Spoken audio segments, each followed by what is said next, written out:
Hello students, welcome to class 12. I'm Yogita Singh, your history teacher.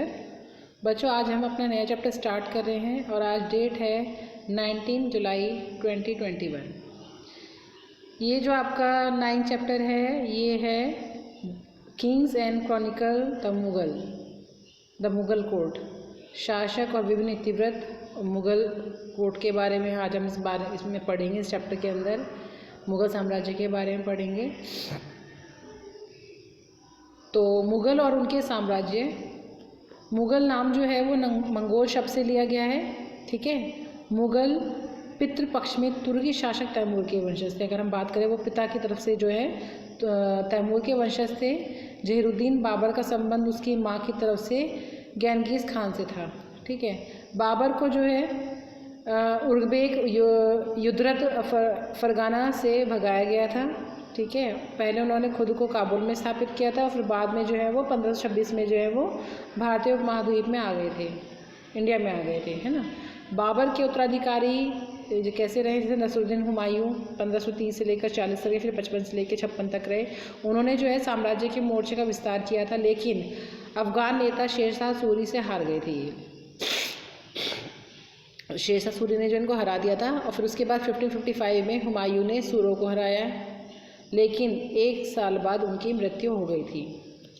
फिर उसके बाद जलालुद्दीन अकबर 56 से लेकर जो है 1605 तक रहे। सभी मुगल सम्राटों में सबसे महान सम्राट रहे हैं।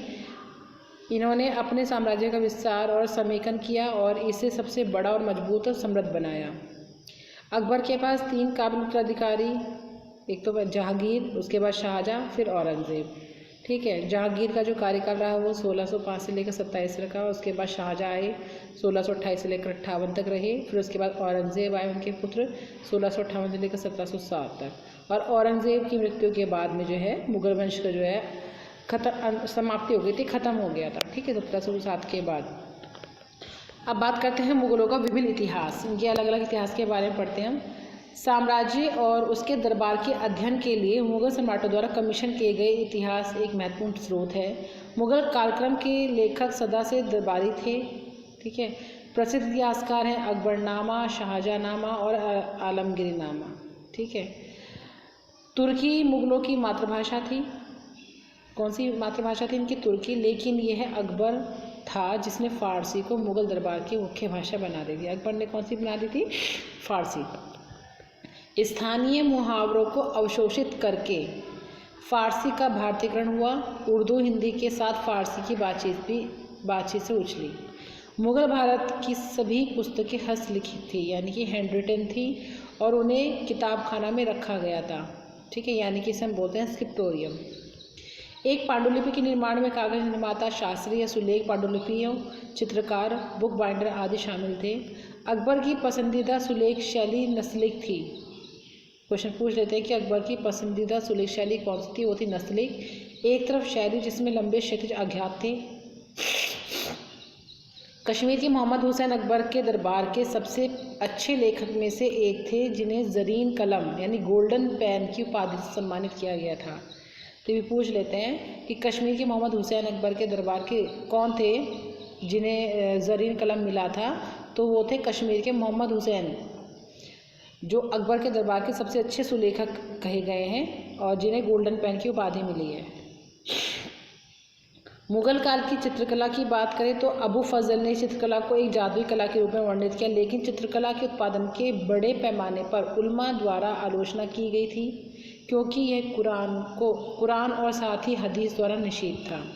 हदीस ने पैगंबर मोहम्मद के जीवन की घटना का वर्णन किया, जिसने जीवित प्राणियों के धोखे को प्रतिबंधित कर दिया, क्योंकि वे इसे भगवान का कार्य मानते थे। सफ़ाविद राजाओं और मुगल सम्राटों ने बीजात, मीर सैयद अली, अब्दुस समद आदि जैसे बेहतरीन कलाकारों का जो है संरक्षण किया। अब बात करते हैं मुगलों का ऐतिहासिक पाठ, जिसमें आपका अकबरनामा और बादशाहनामा आता है। अबू फजल ने लिखी थी अकबरनामा। उन्होंने इस किताब को जो है 3 किताबों में विभाजित किया था, डिवाइड किया था, जिनमें से तीसरा है आईने अकबरी, जिसमें अकबर के शासन का विस्तृत वर्णन दिया गया है कि अकबर ने किस तरीके से शासन किया है। बादशाहनामा जो है वो शाहजहाँ के शासनकाल के बारे में अब्दुल हमीद लाहौरी द्वारा लिखी गई थी। ये बादशाहनामा किसने लिखी थी पूछ लेते हैं, तो उनका नाम था अब्दुल हमीद लाहौरी। बाद में इसे सदुल्ला खान ने संशोधित किया था, इसमें अमेंडमेंट किया था, चेंजेस किए थे इसके अंदर। उसके बाद 1784 में सर विलियम जोन्स द्वारा स्थापित एशियाटिक सोसाइटी ने अकबरनामा और बादशाहनामा सहित कई भारतीय पांडुलिपियों के संपादन, मुद्रण और अनुवाद का कार्य किया, यानी कि अलग अलग भाषाओं में चेंज की। मुगल साम्राज्य का आदर्श राज्य बात करें तो ईरानी सूफी विचारक सुहरावर्दी ने विचार विकसित किया कि एक पदानुक्रम था जिसमें दिव्य प्रकाश राजा को प्रेषित किया था और तब अपने विषयों के लिए आध्यात्मिक मार्गदर्शन का स्रोत बन गया था। 17वीं सेंचुरी के बाद से मुगल कलाकारों ने बादशाह को चित्रित करना शुरू कर दिया, जो कि होलोटो पहने हुए भगवान के प्रकाश का प्रतीक था। अबू फजल ने सुलभ आई यानी आदर्श शांति के आदर्श को प्रबुद्ध शासन की आधारशिला बताया। सुलह में ये सभी धर्मों और विदारियों के व्यक्ति की स्वतंत्रता थी, लेकिन वे राज्य के अधिकार को कम नहीं करते थे और ना ही आपस में लड़ते थे। अकबर ने जो है 1563 में भेदभाव तीर्थ यात्रा कर और 1564 में जजिया कर को समाप्त कर दिया, यानी कि इन्होंने भेदभाव को हटा दिया, तीर्थ यात्रा कर को हटा दिया उससे कि और जजिया कर जो लगाया गया था गैर मुसलमानों के ऊपर उसको भी हटा दिया था। अबू फजल ने संप्रभुता को एक सामाजिक अनुबंध के रूप में परिभाषित किया, यानी कि सम्राट ने जीवन, संपत्ति, सम्मान, विश्वास की रक्षा की और बदले में आज्ञाकारिता और संसाधनों की हिस्सेदारी की मांग करी। अब हम बात करते हैं मुगलों की राजधानियाँ और न्यायालय कैसे थे। तो मुगलों की राजधानी अक्सर जो है 16-17 सेंचुरी के दौरान स्थानांतरित हो गई, चेंज होती गई।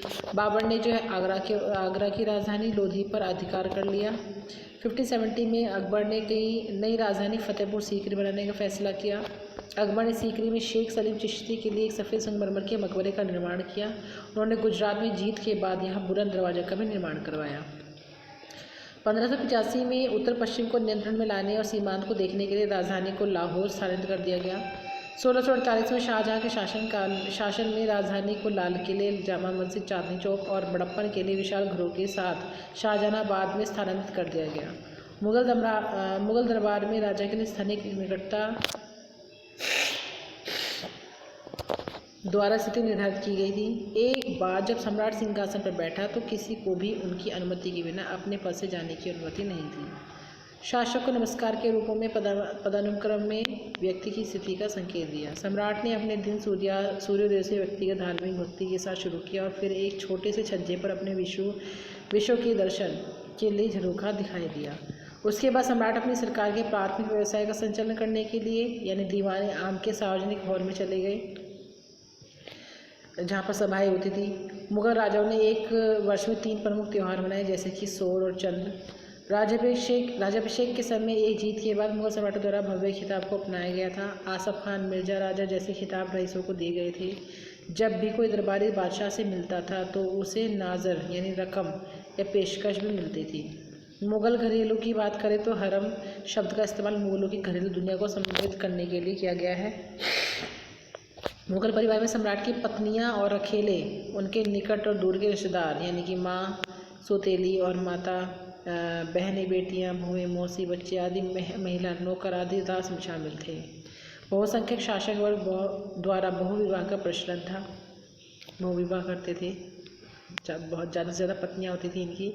राजपूतों और मुगलों दोनों ने राजनीतिक रिश्तों को मजबूत करने और गठबंधन बनाने के लिए शादी करी। नूरजहाँ के बाद मुगल रानी और राजकुमारियों ने महत्वपूर्ण वित्तीय संसाधनों को नियंत्रित करना शुरू कर दिया। चांदनी चौक के बाजार को जहानारा ने डिज़ाइन किया था। तो चांदनी चौक के बाजार को किसने डिज़ाइन किया था? जहानारा ने। बाबर की बेटी गुलबदन बेगम ने हुमायूंनामा लिखा था।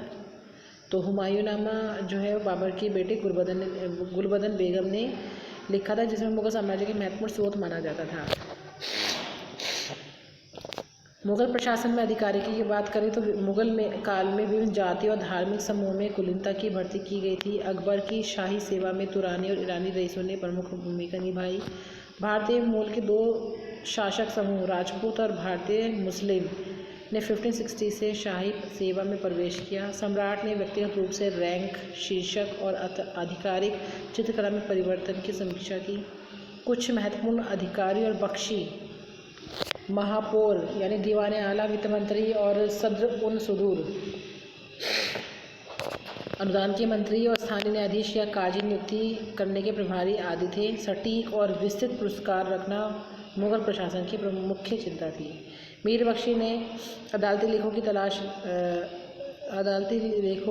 लेखकों की लाशों की निगरानी करी, जिन्होंने अदालत के सभी आवेदनों दस्तावेजों को दर्ज किया। समाचार रिपोर्ट और महत्वपूर्ण आधिकारिक दस्तावेजों ने मुगल साम्राज्य में शाही पद की यात्रा की, जिसमें फूड रनर यानी कासिद या पथमार के गोले रिले शामिल थे, जो बांस के कंटेनर में लुढ़के हुए कागजात थे। केंद्र में स्थापित कार्यों का विभाजन प्रांतों में दोहराया गया था।